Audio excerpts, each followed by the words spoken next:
მოგესალმებით, დავბრუნდით ახალი არენას მორიგი ეპიზოდი. ჩვენი დღევანდელი სტუმარი ეროვნული ნაკრების ყოფილი ფეხბურთელი, ყოფილი მეკარე, საკმაოდ საინტერესო ისტორიით, ნაადრევად დასრულებული საფეხბურთო კარიერით.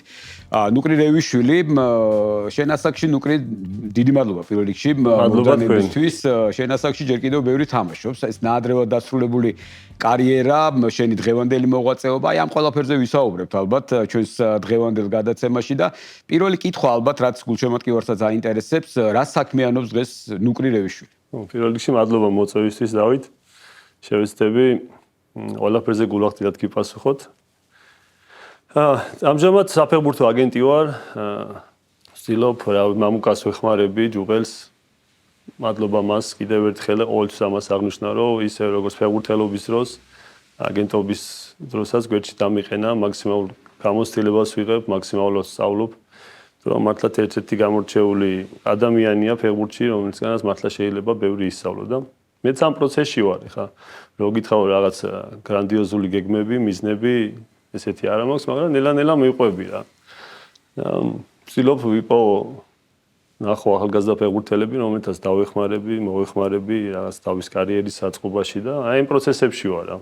ხო, თქვი ხა რაღაცა ნაწილობრივ და შენი ფუნქცია რა არის? შენ თქვი რომ მამუკასთან ერთად, მამუკა ჯუღელთან ერთად მოღვაწეობ და კონკრეტულად შენი ფუნქცია რა არის ამ შემთხვევაში? იცი რა, ძალიან ბევრი საქმეა, რომელიც შეიძლება გააკეთოს ახალგაზრდა ადამიანმა, რომელიც ენერგიით სავსეა და ძალიან ბევრი მიზნები მაქვს, ამიტომ ესე კონკრეტულად რთულია.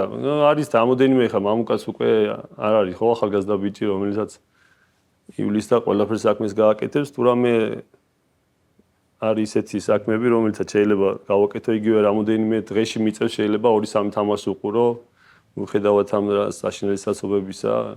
და ვცდილობ რომ ეს მაქსიმალურად ვიყო ჩართული ამ საფეხბურთო ამბებში და ესე კონკრეტული მიმაზე ცოტა რთულია, რა საუბარი, იგივე ფოთის კოლხეთი, ხო? რაც შემიძლია, ჩემით მაქსიმალურად ვცდილობ რომ გვერდში დავუდგე და დავეხმარო.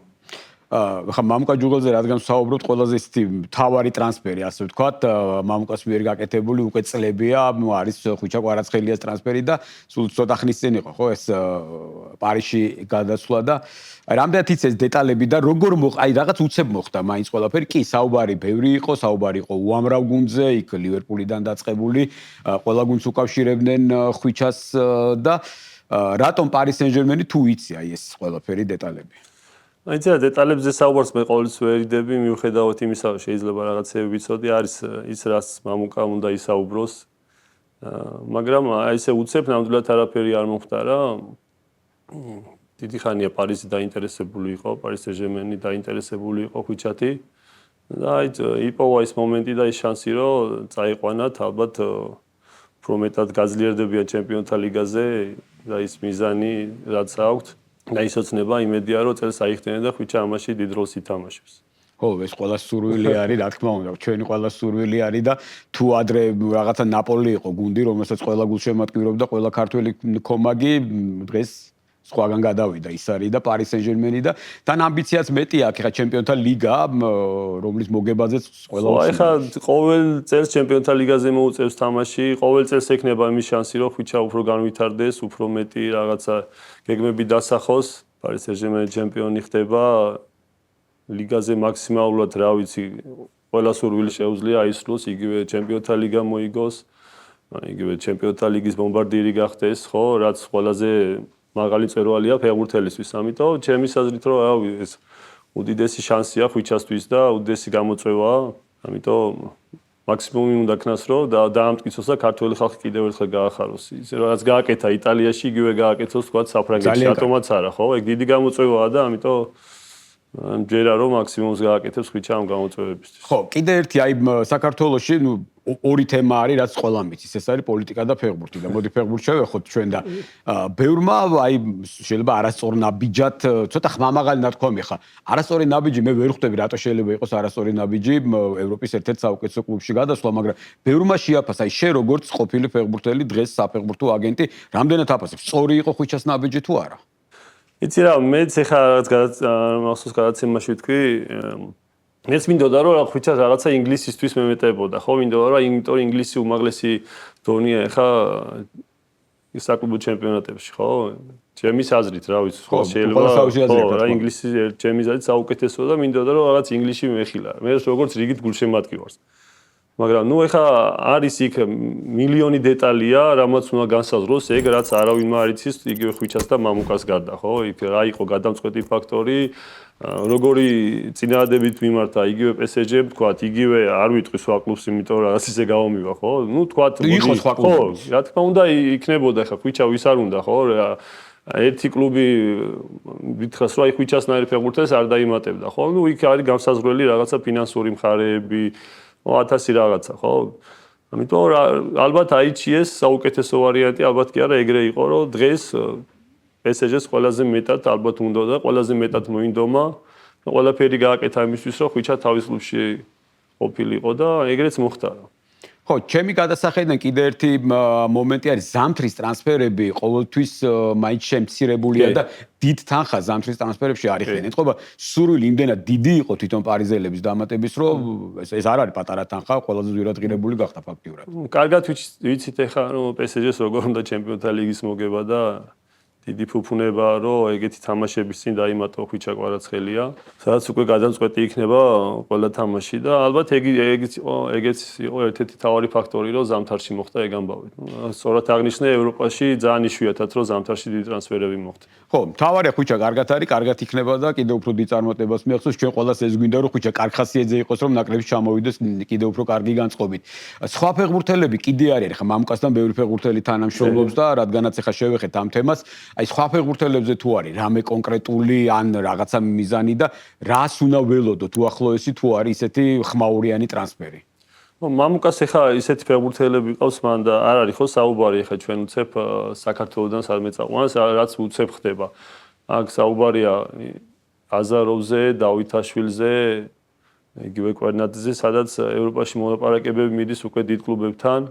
ხო, თუ ვისურვებთ, ეხლა ზურიკოს ჩვენ ვისურვებთ დიდ კლუბში, ამიტომ ან დახტება ხოლმე, უცებ მან იგივე ხვიჩას წასვლა ნაპოლიში ეგ არ მოხდარა, ხო, რაღაც 2-3 თვეში მთელი რამოდენიმე წელიწად ნახევარი მიდიოდა მოლაპარაკება, რომ იქ წასულიყო. ამიტომ იგივე ხდება ბიჭებზეც არის დაინტერესება, რა თქმა უნდა არის, იგივე აზარამას თქვა, ხო, ახსენა ინტერვიუში რომ იყო რამოდენიმე კლუბები.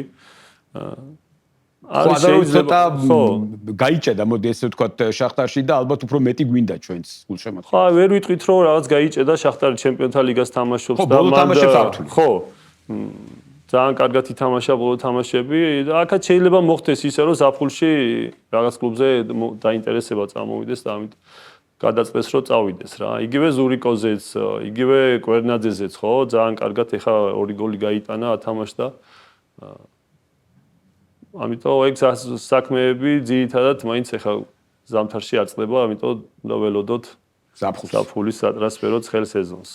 ნუკრი მეკარე იყავი და მეკარეებზე მინდა კითხვა აუცილებლად, მამარდაშვილი გასაგებია, მართლაც ძალიან მაგარი მეკარე, ალბათ დღესდღეობით ახლა არა მხოლოდ იმიტომ რომ ჩვენ გვინდა სოფლიოში ერთ-ერთი გამორჩეული მეკარე და თუ არიან კიდე მეკარეები საქართველოში, აი შე როგორ თვლი და თუ არის მოლოდინი რომ სხვა ქართველი მეკარეებიც ითამაშებენ აი ესეთ მაღალ დონეზე როგორც გიორგიმ უკვე ითამაშა და ჯერ კიდევ დიდი ხანი მოუწევს ალბათ თამაში. ხო იცი რა ადრე თუ რაღაც ბრაზილიასავით ვიყავით, ხო მეკარე კარში დადგომა არავის არ უნდა და ეხა მამარდამ ძალიან დიდი мотиваცია მისცა ბევრს და ბევრისგან ვიცი ძალიან მესმის რომ აი ხელთათმანებს ყიდულობს, მამარდას ფორმას იცმევს, გას ეგ ეს შედეგი, ეს ყველაფერი შედეგს მოიტანს, იგივე კვარას ფაქტორი, მამარდას ფაქტორი, ეგ ყველაფერი შედეგს მოიტანს 5-10 წელიწადში, როდესაც ეს ბავშვები წამოვლენ და დიდი სიყვარულით შესული ფეხბურთზე, რომელსაც ამდენი ბავშვი მოაწყდა, ხო,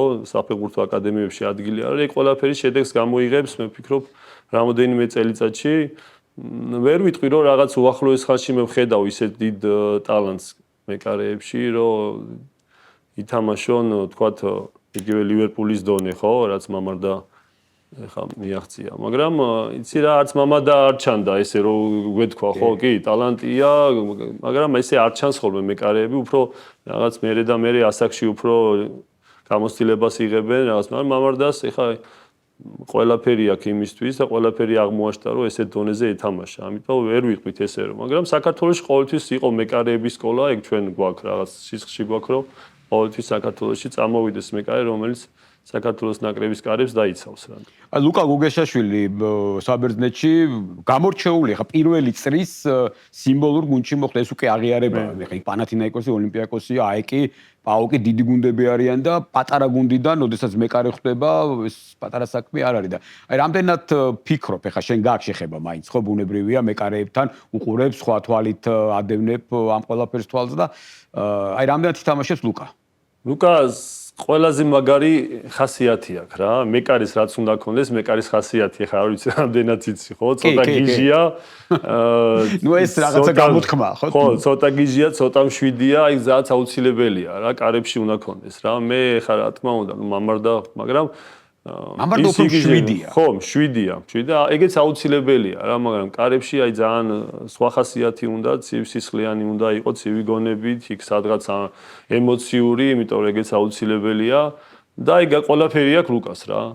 და ამიტომ მჯერა რომ ის კიდე იმას აქშია რომ უფრო უნდა დაღვინდეს, მოუმატოს და გამოცდილება აკრიფოს.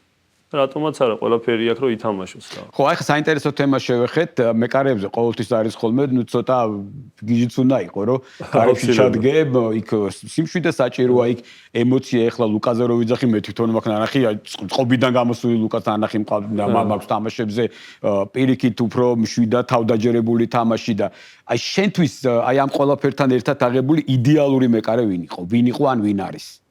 მე ყოველთვის ვიძახი, ჩემთვის სამაგალითოები იყვნენ შმეიხერი და ვანდერსარი. ცოტა განსხვავებული. ხო, ორივე ხო განსხვავებულები არიან. ეს გიჟი რაღაც თავისებური, მაგრამ ნუ ეპოქა შექმნა, მე ესე ვფიქრობ ორივემ რა. ორივე მეკარეებში შემოიტანა ისე როგორც მე ნოიერმა შემოიტანა, რა განსხვავებულია წინ ამოსვლა და ლიბეროსავი თამაში, ხო? ხო, მაგის რაღაც ახალია. ახალი იყო უფრო სწორად თავის დროზე. და იგივე გააკეთა ვანდერსარმა ის ფეხით თამაში, რაც ვანდერსარს ჰქონდა, მე არ ვიცი რა. ეგეთი რაღაც ის აიაქსის სკოლა ალბათ მაინც ყველაფერში მოეხმარა და ძალიან დიდი დონის მეკარე იყო, ისე როგორც მეიხელი რა. ეხლა მე შვილს ვერ შევადრი, მამა ისეთი მაგარი იყო, რომ ხო, ხოსაც მე, ამიტომ ჩემთვის რაღაც აიგორი მეკარე იყვნენ და არიან დღესაც სამაგალითოები. დღეს იცი რა არ არის ეგრე გამორჩეულად საქმე, რომ თქვა, რომ ერთი ვიღაც რავი, ძალიან მომწონს კურტუა. ალბათ მაინც კურტუას გამოვარჩევდი რა. გასაგებია და აი მივედით იმ თემაზე, რატომ აირჩიე მეკარეობა? ეს იყო ოჯახიდან გამომდინარე თუ ჩემ ოჯახში აი არ ვიცი საიდან წამოვიდა საერთოდ ფეხბურთზე საუბარი რა. სულ ყველას ან ექიმები, რაღაც სწავლაზე მქონდა ძალიან დიდი გართულება რა. და ვარჯიშებზეც მახსოვს 4-იანს რომ მივიღებდი, ვარჯიში არ მიშვებდნენ რა. მაგრამ მე ისე მოხდა რომ 14 წლის მოხდი პირველ გუნდში ქუთაის ტორპედოში და ნუ ამან ყველაფერი გადაწონა რომ მიმიშვეს რა ფეხბურთი მეთამაშე. ხო და მეკარეობა რატო გადაწყვიტე? მეკარეობა რავი, აი მაღალი ვიყავი ალბათ ჩემ ასაკთან და ისე მცნელმა გადაწყვიტა რომ კარებში და არც მე აღმოჩნდი წინააღმდეგი რა. ისე რომ რაღაცა მე მეკარე ფეხბურთში მივედი რომ კარში მეთამაშე, ეგეთი რაღაც არ ყოფილა რა. აი ესე მოხდა პატარა ბავშვები შევიკრიბეთ, მე მაღალი რაღაც კარში დადექი და მე არ აღმოჩნდი წინააღმდეგი. ალბათ ბედი იყო რა, აი ყველაფერი დავით რა. შეიძლება.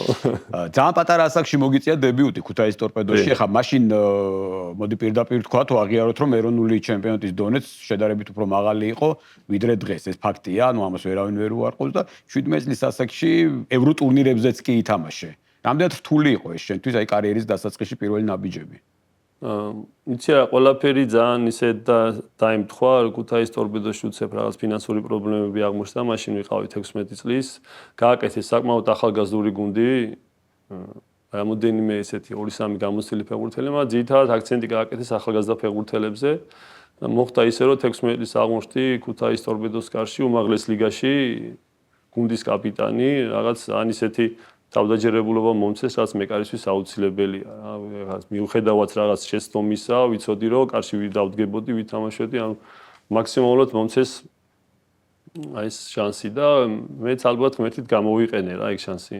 ისე აღმოჩნდა რომ ნაკრებში რაღაც უცებ მეკარის პრობლემა ნაკრებშიც დავდექი და ესე კარგად აეწყო რა ეგ ყველა ხო ნაკრებშიც იყო ზუსტად დაახლოებით შენ დებიუტამდე რაღაც ნახევარი წლით ადრე თუ რამე ხან იყო ზუსტად დევაძე დაიმტრა ძალიან მძიმედ თურქეთთან თუ გახსოვს ეს მომენტი ლომაია იყო მე რესტურუამი თამაშა ერთი თამაში და ცოტა ისეთი პერიოდი იყო თან რა იყო დავით გაიოს დარსაძე იცოდა მოყვებოდი აი ეს U17 ხო U17 U19 ერთად გამოვიარეთ რაღაც ის შეკრული გუნდი ყავდა და რამოდენი ბიჭები იქიდან შანსი მოგცა რა. ხო განუგრავა იყო დიდ მადლობას ვუხდი კი.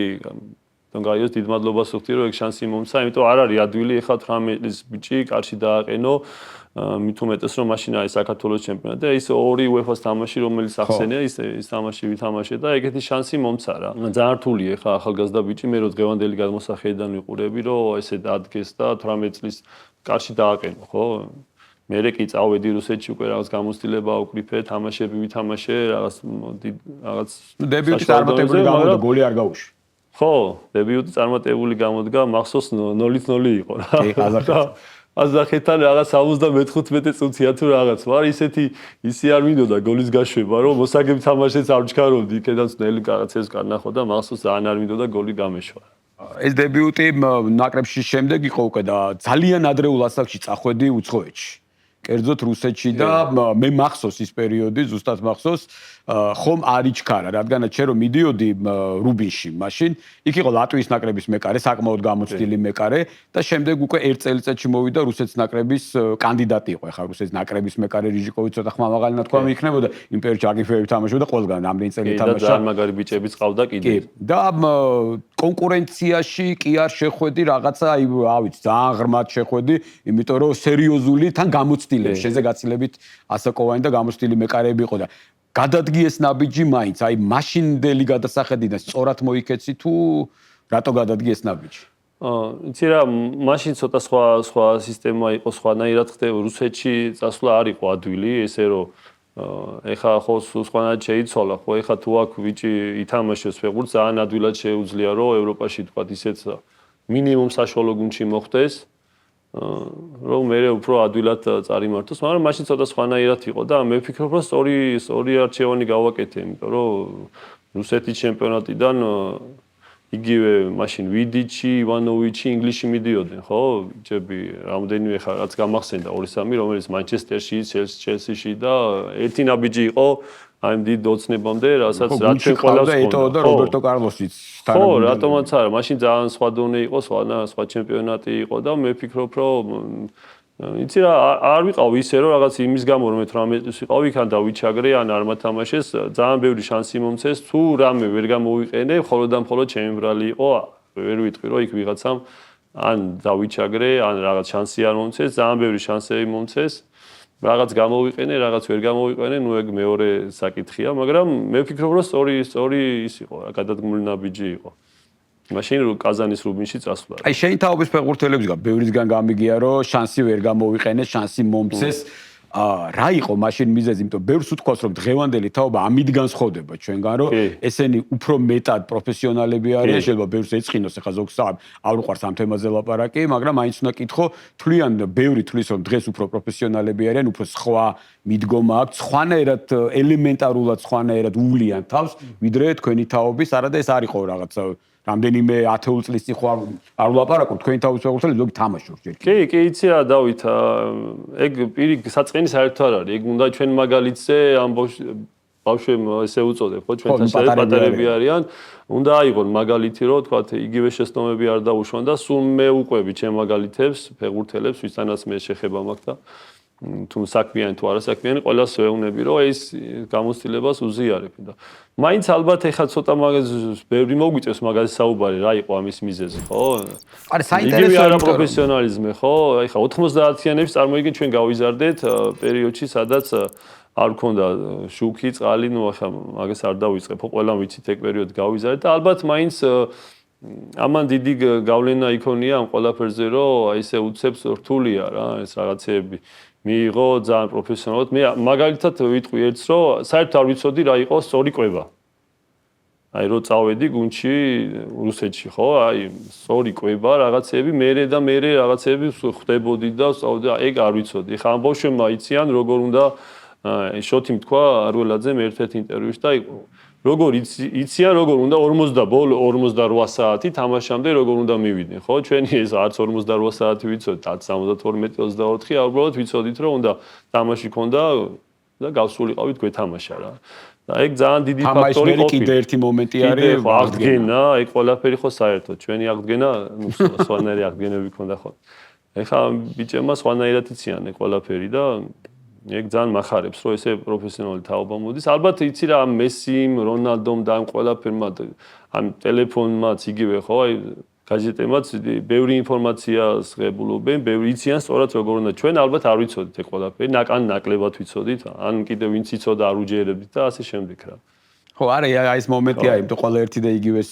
ამბობთ და უბრალოდ ახალგაზრდა ფეხბურთელებისათვის არის ეს ძალიან კარგი რომ გაითვალისწინონ ვინც დღეს იწყებს თორემ ეს თაობა ის ცოტა არ არის ეგ არ არის ცოტა ის რო თვითონ ცოტა დავაკელი ცოტა არ არის საბოლოო ჯამში გამოდის რომ ძალიან ბევრი დავაკელით ამით ჩვენ თავებს იმიტომ ორგანიზმია რა და ორგანიზმია რომელიც უნდა აღიდგინოს მოემზადოს და რაღაცეები დროები თავისი რაღაცეები უნდა ჩვენ ალბათ ეგ არასწორად ვაკეთებთ ხო აი ნაკრებში შემდეგ იყო შენი კონკურენცია ლორიას და ლორია დღესაც თამაშობს წარმატებით შეგვიძლია ვთქვათ და რამდენად იყო ეს კონკურენცია ჯანსაღი შენ და ლორიას შორის იმიტომ რომ იმ პერიოდში კი სხვა მეკარეები ჩდებოდა ხოლმე იგივე კვასხვაძე ავჩელო რაღაცა გამომჩეს ახლა მაკარიძე მაგრამ რამდენად იყო კონკურენცია თქვენ შორის კონკურენცია ისეა სულ არის მეკარეებს შორის ახლა არა მithქვას ეგ იმიტომ რომ რაღაც ისეთი ადგილია ერთია რა ახლა მარჯვენა მცველი შეიძლება მაგცრით ადგილს რაღაც აი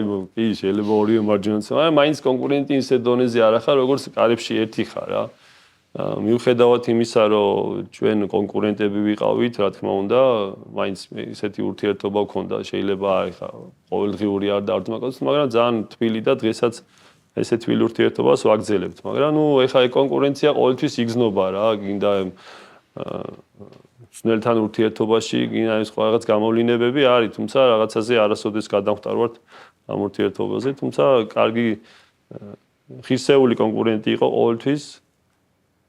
ალბათ მეც გიორგისთვის ჩვენ ამაზე ბევრზე გვისაუბრია, ჩვენ ერთმანეთს ვაძლიერებდით ნაკრებში, თულია რომ რაღაც ვერ ვითამაშეთ ტურნირზე იმიტომ რომ რა ვიცი ეგ იყო ჩვენი ოცნება იგივე გიორგისიც ჩემიც რომ ჩვენ რაღაცა ევროპის ჩემპიონატზე ისევე როგორც გიორგიმ გაიწყინა ხო ამ ევროპის ჩემპიონატზე კარგად ითამაშა ისე რაღაცა ჩვენი თავი წარმოგვეჩინა ამის შანსი არ მოგვეცა თუმცა ვცდილობდით რომ ერთმანეთი გაგვეძლიერებია ყოველთვის ეგ კარგია მე ვერაფერს უც ვერ ხედავ იგივე გიორგის რომ ვთქვათ მეორე მამარდაშვილიც რო იყოს ნაკრებში ეგ თუ გააძლიერებს საქართველოს ნაკრებს სწორედ დასუსტებით არანაირად ეს ხო რა თქმა უნდა კონკურენცია საჭიროა. ხო, აი ეს პერიოდიც არის, რომ დარსადის შემდეგ მოვიდა ტოპ მეონე, რომელიც გიწევდა, მაგრამ შემდეგ იყო კუპერი. რომელიც თამაში საერთოდ არ მოგიწევდა. მე არა, საერთოდ არა. საერთოდ არ გამოუძახები. ხო, ნუ ტოპ მეონეს რო ძალიან კარგი ურთიერთობა ჩამომიყალიბდა თავიდანვე, რამოდენიმე თამაშს თამაშა იგივე ურუგვაი, თურქეთი, რაღაც ამხანაგური თამაშები. თან მოგებული თამაშები იყო. ხო, ნუ იცი რა, მე იყო რაღაც მომენტები იქ რაც არასდროს არ მithქვავს რაც არსად არაფერი ვიცი და რამოდენიმე ადამიანმა თუმცა რაღაც გაუგებრობა მოხდა ჩვენ შორის და ხო რაღაც მოხდა ისეთი რაღაც რომ ეთქოს რაღაც გუნდის ვარიანტი შემომთავაზა მე არ წავედი და მე რაღაცები ჩვენ დაიძაბა რაც არ უნდა ხდებოდეს ალბათ საერთოდ ეროვნულ ნაკრებში ხო საერთოდ არ უნდა იყოს ამაზე რომ გუნდი რაშვაშია თუმცა მაინც მე კარგად მახსოვს ეგ პერიოდი, რამოდენიმე თამაშები ვითამაშე და ისეთი დასამახსოვრებელი თამაშები ჩემ კარიერაში.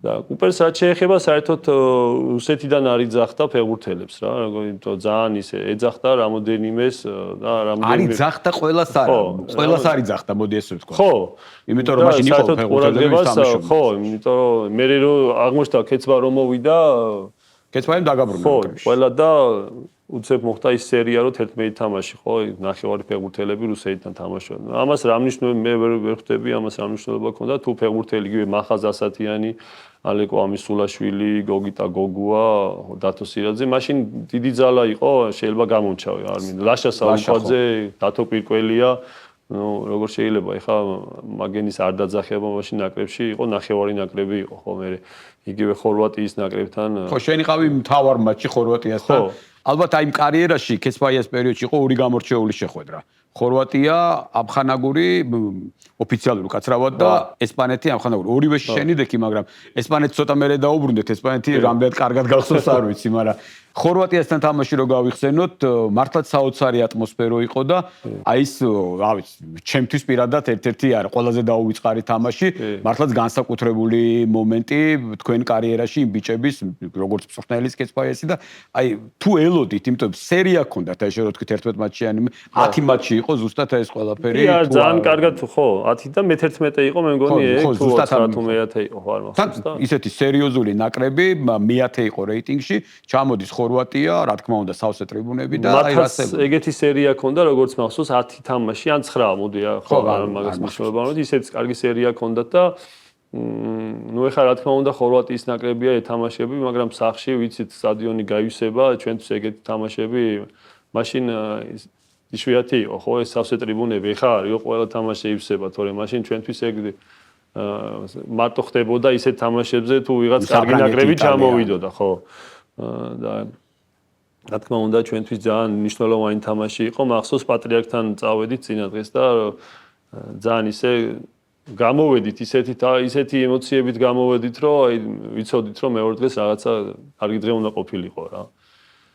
და თამაშიც ისე წავიდა შანსი ჰქონდა, ხო, აი ვერ იტყო ისე, რომ ხორვატიამ ძალიან დაგჩაგრა მაგ თამაშზე, შანსები ჩვენს ჰქონდა და ბოლოს კიდე შენმა კომენტარმა ყველაფერი თქვა რა და ყველაფერი ნათქვამია მაგ სიტყვებით რამხელა სიხარული იყო შენ გამოხატე ყველაფერი ემოციებში ისაც ჩვენ მქონდა გულში რა ხო ეს მართლაც გასამართ და შემდეგ აი ეს ესპანეთი რატო ვახსენე ხა ესპანეთთან მოგებული თამაში მიუხედავად იმის რომ ამხანაგური იყო გასაგებია მოიგეთ მაგრამ შენ მიიღე მძიმე ტრავმა მაშინ ბუსკესთან შეჯახება იყო და იმის მერე კაი ხანი გაგიცდა ხო იცი რა დავით ეგ იყო ალბათ ერთ-ერთი გამომწვევი მიზეზი დასაწყისი მიზეზების რითაც მე ესე თავიდან რაც ახსენე ადრე გავანებე ფეხბურთს თავი რა იმიტომ მაშინ იყო რაღაცა ის პერიოდი რომ უკვე ალბათ ისეთ გუნდში წავსულიყავი, სადაც 1-3-4 წელი მე ალბათ ვითამაშებდი რა და ეს ძიმე ტრავმა ძალიან უკან დამხია რა, იმიტომ რომ გამიცდა ის პერიოდი, რომელიცაც მე ცოტა აღდგენა გამიჭირდა. რთულია საქართველოს ჩემპიონატში დაიწყო მეკარემ უკვე 30 წლის ასაკში და მე კიდე 13 წასვლაზე იფიქრა. ხო, ბოლო მატჩი იყო ნაკრებში ეს შენი და რაღაც ესეთი კი. დასამახსოვრებელი თქვათ ხა ერთი ის რომ ესპანეთს მოუგეთ და რა თქმა უნდა დასამახსოვრებელია, მაგრამ მეორე აი ეს ტრავმა ალბათ. ხო, თან ეგეთ თამაშაც ვერ მოვიგებდით, ამიტომ ჯობდა ეყოფილიყო ბოლოს. შეიძლება თამამად იტყვი ესპანეთთან მოგებული თამაშს წავედი ნაკრებიდან. კი. ხო, გასაგები იყო შემდეგ აი შენი დაბრუნება საქართველოში. მე მახსოვს შენი დაბრუნება, როდესაც დინამოში იყო და მაშინ არ იყო ესე ხა გუნდებს არც ეხლა ულხინთ და არც მაშინ არ ულხინდა და ხა ნუკრი რევიშვილი ნაკრების ითვლებოდა მაშინ მოქმედი მეკარე და დაბრუნდა და რამდენადაც ვიცი დაბრუნდი რაღაცა ისეთ მიზერულ პირობებზე არც რაღაცა საერთოდ ხო რაღაც კიდე რაღაც იმედი მქონდა რომ რაღაცა ფორმას აღვიდგენდი დავიწყებდი თუმცა რაღაც თული აღმოჩნდა მე რაღაც ჩემი შვილის ამბავი დაემთხვა კიდე და ნუ გადავიდე ეს მე ხამ თემაზეც არ ვიცი რამდენად გსურს შესაუბარი უბრალოდ მაგრამ მანამდე იყო შემდეგ უკვე რუსთავი დილა და რუსთავი ბოლოს ხო რუსთავში ნუ დინამოში გავატარე ნახევარი სეზონი მე წავედი რუსთავში და რუსთავში ერთი წლის მერე ნუ გავანი არ აღმოჩნდა ისეთი ემოცია არ მიყვარს საქმის კეთება დავით სადაც სიამოვნებას ვერ ვღებულობ სადაც ვერ ვაკეთებ გულით და უკვე ბოლოს ისევ თამაშობდი რომ ხდებოდი რომ ამას არ ვაკეთებდი სიამოვნებას აქაც იყო ერთი განსაკუთრებული თამაში თუ გახსოვს გოლი გაიტანე გოლში ხო ნუ ეგეც იყო და ეს არის ერთი გოლი ხო შენ კარიერაში ხა ზოგ მეკარეს ბევრია გატანილი არიან მეკარე ხო არა ეგ იყო ერთი მომენტი მქონდა კიდე რა სულ ვარ ალბათ ორჯერ თუ წავედი ორჯერ სამჯერ და ნუ ერთხელ მქონდა ძალიან კაი მომენტი ცარიელ კარიდან გამოიტანა ცელმა რა დინამოში სხვათა შორის რა დინამო ბათუმი დინამო თბილისი თამაშობდით და მან მქონდა კიდე ერთი მომენტი და მანდაც ნუ იქ შევაგდე უკვე მეორე სტაზე შევაგდე რა. გორთან თან ეს გამთანაბრებელი გოლი იყო და რაღაც ძალიან ისეთი ემოცია იყო იმ პერიოდში მახსოვს.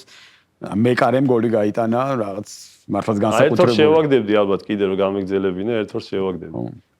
არა, თამაშიდან არის ხა იქ პენალტი ჯარიმა, ხა არიან მეკარები, რომლებიც ასრულებენ და ეს თამაშიდან გატანილი. საერთაშორის პენალტი ქუთაისში 18 წელს რო ვიყავი, მათ 1 მეტრიანი მაქვს გამაზული რა. კასე ვიდორჯიოსთან. ხო, ეს არ მახსოვდა, ნამდვილად არ მახსოვდა. მანამდე იყო დილაში კიდე ერთი ძალიან საინტერესო პროექტი, აი შენი თაობის ფეხბურთელები, მაშინ მამუკას დახმარებით იყო რამდენადაც ვიცი და ისე მოხდა რომ 4 თამაში 2 ეტაპი, ასე ვთქვათ, გოლი არ გაგიშვია, ისე გაიარეთ. თან არ იყო ეხა იოლი გუნდებიც არ იყო, ერთი ჰაიდუკი იყო, მეორე ოლბორგი და ჰაიდუკი და ძალიან ახლოს მიხვედით უკვე ჯგუფამდე და ხო, ძალიან კაი გუნდი შევიკრიბეთ. ძალიან კაი ის იყო, ფეხბურთელები, გამოცდილი ბიჭები. კარგი მწვრთნელით.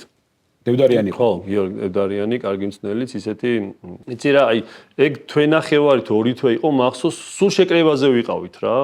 ბიჭები, აი ისეთი ისე გვინდოდა რომ გვეთამაშა ევროპის ლიგაზე, რომ აი თითქმის სულ შეკრებაზე ვიყავით. წარმოგიდგენთ, გავფრინდით პირველი თამაში, აქ ვითამაშეთ 3-0 მოვიგეთ, მე დანიაში გავფრინდით, მოვიგეთ უცებ აღმოჩნდა რომ სპლიტს ხვდებით, მე ხორვატიაში წავედით იქ შეკრებაზე ვითამაშეთ, მოვიგეთ. აი თან მუღამში მოდიოდით რა, რომ ეს თამაშები რატომაც არა რა. თან არის ადვილი მეტოქე ხა დღევანდელი გადასახედიდან არა, ძალიან კაი ბიჭები იყო, მე ხა გვარებს დამასწორებაც და მიჭირს, მაგრამ იქ ბიჭები თამაშობდნენ ისეთი, რომელიც მე ასტონ ვილაში ითამაშა, ხო, რამოდენიმე კლუბში, ინგლისში, ხორვატებს ძალიან მაგარი გუნდი ყავდა სხვათა შორის, ტადიჩი ხო, ძნელი ტადიჩი იყო. არა, არ მახსოვს. ხო, ტადიჩი იყო და ძალიან ისეთი ბიჭები ყავდა, თან ძალიან კარგ ფეხბურთს თამაშობდნენ, მაგრამ ჩვენც დავით დაცვაში ძალიან კარგად ვიდექით რა, ვერ ვიტყვიო ხარ რომ მე კი ერთ-ერთი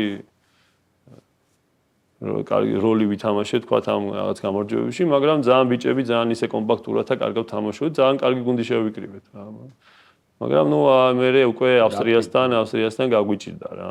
გაგვიჭირდა რაღაც თულია მაინც. თავიდან თუ რაღაცა ისე გვიყურებდნენ და სერიოზულად გვაფასებდნენ, რაპიდმა ძალიან კარგად შეგვაფასა. მახსოვს გადაცემას კი მიუძღვნეს ავსტრიაში ჩვენ თამაშებს რა და ის რაღაცეები ისე ტაქტიკურად სწორად მოგვიდნენ და მოგვიგეს რა. თორე ნუ ვერ ვიტყვით რომ უშანსოთ ვიყავით, მაგრამ ხო არა, ის თამაშები ისეულად მოიგეს, ხო.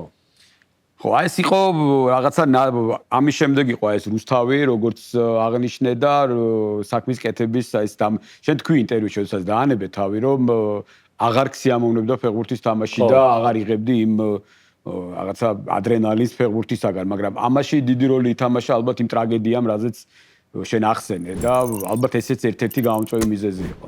ხო, იცი რა, კიდევ ერთხელ ფეხბურთის გარეშე ცხოვრება ვერ წარმომიდგენია რა და ვერც წარმომედგინა ვერასდროს რაღაც შეიძლება სხვა როლში ადრე გადავერთვე, მაგრამ ნუ ის სიამოვნება უკვე არ მქონდა, ალბათ რაღაც გასაგები მიზეზების გამო ვერ ვიღებდი, მაგრამ ფეხბურთის გარეშე ცხოვრება რაღაც პაუზა გავაკეთე ჩემი ამბების გამო, პირადი ამბების გამო და მე ისე ნუ მამუკამ ძალიან დიდი мотиваცია მომცა დამირეკა, დამიბარა, გამესაუბრა და ძალიან დიდი мотиваცია მომცა, რომ მე რაღაცა სხვა ამპლუით გადავრთულიყავი ამ საქმეში და გადავერთვე კიდევაც, ვერ ვიტყვი რომ რაღაცა. მაგრამ ნუ ვცდილობ რომ რაღაცნაირად ამ საქმეს სიამოვნებით ვაკეთებ რა, იმ პატარა ბიჭების ფეხბურთის ყურება, რაღაცა მოხმარება, რაღაცა აი ეს ყველაფერი ძალიან სიამოვნებს და ესე გემრიელად ვაკეთებ ჩემს საქმეს. მწვრთნელობა ხო არ გიფიქრია, არ გიცდია? კი, მქონდა რა. სხვათა შორის წავედი თუ არა რუსეთში, ყველა ვარჯიშს ვიწერდი რა. რაღაც თავში მქონდა რომ რაღაც მწვრთნელობის ისა რა. მუღამი მქონდა რაღაც ვარჯიშები, ძალიან დიდი ჩანაწერები მქონდა სხვათა შორის რა და მახსოვს კრასნოდარში თამაშობდით მე და ოთო მარცვალაძე რა და ძალიან ისე დაუმსახურებლად გაუშვეს გუნდიდან რა. სეზონზე ხა 7-ში 6-ში შეაგდო 7 საგოლე თუ არ 7-ში შეაგდო 6 საგოლე და გაუშვეს რა და აი მაგის მე გული ამიცრუდა რა მეთქი არ არის რა ისეთი კაცი საკეთებელი რომ მე მანდ რაღაც მუღამი და მახსოვს რომ ეგ ჩანაწერი ყველაფერი მოვისროლე და ვთქვი რომ ძნელი არასოდეს გავხდებოდა მართლა რთული აი იცი რა ხასიათი უნდა რაც მე არ მაქვს ალბათ რა ძნელის რაღაცნაირად უფრო სხვა ხასიათი უნდა მე ისეთ ძნელებთან გამოვიარე რომ ძალიან გამიჭირდება ვთქვათ ვიყო ისეთი ადამიანები მე არ ვიძახით სუდის საკარგული მაგრამ აი ეს ხასიათი მქონდეს რაც ძნელს უნდა რა და ძალიან სხვა ხასიათი უნდა სხვანაირი ეხლა ფეხბურთელი არის შენ თავზე ფიქრობ ხო მაინც და ძნელი უფრო ფიქრობს ყველაზე უნდა იფიქრო ყველას ხასიათს უნდა მოერგო და ურთულესი საქმეა მე ვფიქრობ ფეხბურთში ყველაზე რთული ძნელობაა აი არის მწვრთნელის ფაქტორი შენზე ვინი მოქმედა ყველაზე დიდი გავლენა იმიტომ რომ შენ დაიწყე ძალიან პატარა ასაკიდან და თქვი კიდევ აი მწვრთნელის გადაწყვეტილები იყო კარში დადექი და მერე ძალიან ბევრი ცნობილი მწვრთნელთან ახლა რუსეთში მაშინ საკლუბო დონეზე საკმაოდ გამოცდილი მწვრთნელები მუშაობდნენ და იგივე სანაკრებო დონეზეც ძლიერ მწვრთნელებთან მოგიწია მუშაობა და ვის გამოარჩევდი აი ვინი შენ საფეხბურთო ფილოსოფიაზე ვინი მოქმედა ძალიან ბევრი მწვრთნელებთან მომიწია მე მაინც ვფიქრობ რომ ერთ-ერთი გამორჩეული იყო ალბათ ურბან ბერდიევი, ძალიან კარგი მწვრთნელი იყო, ძალიან გამოცდილი. მე არა მარტო ჩემი საზრით, მე ბევრი დამეთანხმება ისაც ალბათ ამ ადამიანს უნდა იცნობდეს, რომ გამიგოს, რასაც ვამბობ, რომ დიდი მწვრთნელია. დიდი მწვრთნელია, შეიძლება არ ყოფილა დიდი კლუბის მწვრთნელები, მაგრამ მე დარწმუნებული ვარ, რომ ნებისმიერ გუნდში სადაც არ უნდა მისულიყო, დიდ შედეგებს ადებდა რა. ძალიან დიდ შედეგებს ადებდა, იმიტომ რომ ყველა დეტალს ფეხბურთში მე მეხმარება, შეიძლება ცნელი არ ვარ, მაგრამ ძალიან ცხოვრებისეულად მეხმარება მისი ეს გავლილი პერიოდი, რაც მასთან გავატარე. ყველა დეტალს ყურადღებას აქცევდა რა. უბრალო დეტალებს, რომელიც ფეხბურთში მე აღმოჩნდება, რომ ის უბრალო არ არის რა. აი იმ უბრალო რაღაცებს, რისგანაც ფეხბურთია აწყობილი და ძალიან მაგრად იცის რა, ფეხბურთი იცის საოცრად. ხო, საინტერესოა. აი ქართველი მწვრთნელებიდან იგივე სანაკრებო დონეზე ვის პერიოდში ითამაშა ნაკრებმა? იცი, ყველასთან მეგობრობ, ეხლა რაღაცა ერთი რო გამოვარჩიო, ძალიან ალბათ ვაწყენინებ იგივე თემურსაც, კახა ცხადაძესაც, ანუ ყველას თავისი პლუსები აქვს. ყველამ რაღაც შედეგი დადო საქართველოს ნაკრებში და ყველას მადლობას მომხდი ვისთანაც ვიმუშავე. მაგრამ ესე ეხლა ალბათ დამიჭირდება რა. მაგრამ თუმცა ვიტყვი რომ ვაისი ძალიან კარგი მწვრთნელია რა. აი დღევანდელი რეალობას რო შევეხოთ, ვილი სანიოლი, აი რა შეცვალა ვილიმ გარდა იმისა რომ ბიჭები არიან ძალიან მაღალი დონის პროფესიონალებთან უწევს უკვე მუშაობა, ნიჭიერ ბიჭებთან, რა შეცვალა ვილიმ რამაც მოიტანა ეს წარმატება? ვილი შეიძლება ბევრი რამე არ შეცვალა, თუმცა ძალიან კარგად გააგრძელა ის რაც ვაისმა დაიწყო, ხო? იგივე ვაისი ძალიან ახლოს იყო, ხო, რომ გასულიყო ევროპის ჩემპიონატზე და იგივეს ვიტყოდით ვაისე, თუმცა ძალიან კარგად რაც დასამატებელი იყო, ძალიან კარგად დაამატა რა და ძალიან კარგად მოარგო ჩვენ ხასიათს. ალბათ ყველაზე კარგად ეგ გაიგო რა, ვილიმ, რომ როგორ უნდა ქართველებთან მუშაობა, არ ვარ ჩვენ ადვილი ხალხი და ძალიან კარგად გაუგო და იმ ბიჭებს გვერდში დაუდგა, ვისაც უნდა დადგომოდა. იგივე ქოჩორა ხო? ქოჩორაშვილი ვილიმ აღმოჩენა შეიძლება. ყველამ ვიცოდით ნიჭიერი ფეხბურთელი, რომელიც ადრე წავიდა ესპანეთში, თამაშობდა, მაგრამ ის რაც ნახეთ რეალურად ეს უკვე სანიოლი გვანახა. ალბათ კარგი კომუნიკაცია მე ხა ვილის არ ვიცნობ ესე როგორც სხვები, მაგრამ ალბათ კარგი კომუნიკაცია აქვს ყველასთან. კარგი ურთიერთობა აქვს. მე მახსოვს ნაკრებში 5-6 კაცი სულ იცვლებოდა შემოადგენლობაში, ვიღაცას რა მოქონდა, ვიღაცა არ ჩამოდიოდა, ვიღაცას რაღაცები ხდებოდა. ეხა ეგეთი რაღაც არ ხდება. ხო, იგივე ღერძი რომელიც არის და თავი ფეხბურთელები სულ ფორმაში არიან, სულ წყობში არიან. ყველას უხარია ნაკრებში ჩამოსვლა და ეგ ალბათ ვილის დამსახურებაა. ხო, ძალიან კარგი, აი ნაკრები მაინც ესეთი თემაა ხა თქვენ თაობასაც, თქვენც რა ყველას რა თქმა უნდა გსურდათ და კარგი ჟესტი იყო ერთ-ერთ თამაშის წინ შვეიცარიასთან, ხო, თუ არ ვწდები ეს თქვენი გაცილება. ამდენად არის, აი ისეთი მომენტი იყო, ცოტა ამაღელვებელი მარცვალაძე, სალუქვაძე, ამისულაშვილი, შენ ხო რა ჭედლო მე რო იყო. ნავალოვსკი, ხო, რაღაცები მახსოვს. აი ეს რაღაცა ეს ერთი თაობა და ერთი გუნდი, რასაც ქვია, ეს გაცილება. რამდენად აქვს ამას მნიშვნელობა ეს? ცოტა ეხა ბევრი ნაწყენია ხოლმე, რომ ცოტა დაუფასებელია ეს ყველაფერი. ეხა თუ შევადარეთ ფედერაციის მუშაობას რამოდენიმე წლის უკან და ეხა როგორც ბიჭები ხო, იგივე ჩემი თაკობი, მუმუ, იაშკა ყველანი მუშაობენ, შედარება არ არის ხო, რა უნდა მე მაქსიმალურად ვცდილობ რომ ყველას ყურადღება მიაქციონ, ყველა დააფასონ, ყველას რაღაცა გვერდში დაუდნენ.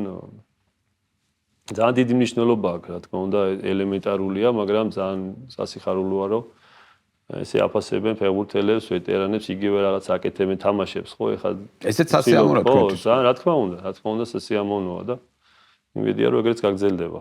ძალიან კაი, ალბათ აი ეს თუნდაც მაისური, სიმბოლური მაისური, ალბათ ეხა ისტორიაა ეს ყველაფერი და კარგი გარემოა, იცი და ყველაზე კარგი რაც არის, კარგი გარემოა, ნაკრებში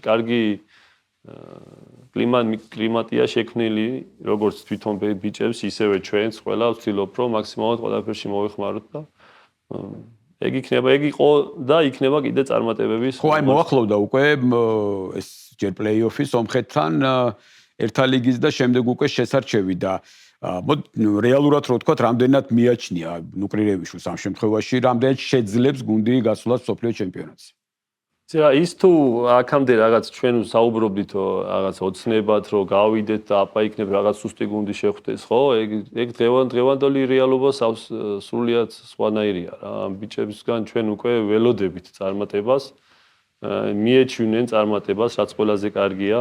ხო, რა, ამიტომ როგორ უნდა მოიგო. ხო, ეხლა ჩვენ არ გქონდა თქვათ იმის უფუნება, რომ სულ გვეთამაშა ეგეთი ერთა ლიგის თამაშებთან უკრაინა, ჩეხეთი, ალბანეთი, იგივე ეს ალბანეთი აღარ არის, ხო, კარგი თამაშები უწევდა.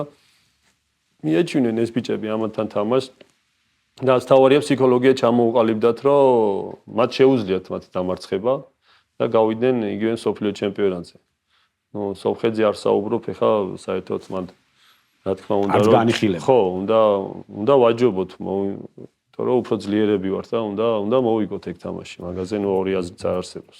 კარგი, ნუკრი, ძალიან დიდი მადლობა მოსვლისთვის, საინტერესო გამოვიდა ეს საუბარი და წარმატებას გისურვებ შენს ახალ საქმიანობაში და ვფიქრობ ძალიან მალე სხვა კუთხითაც უფრო კარგად გაგიცნობს გულშემატკივარი ტრადიციული ავტოგრაფი დაგვიტა ვებურთზე.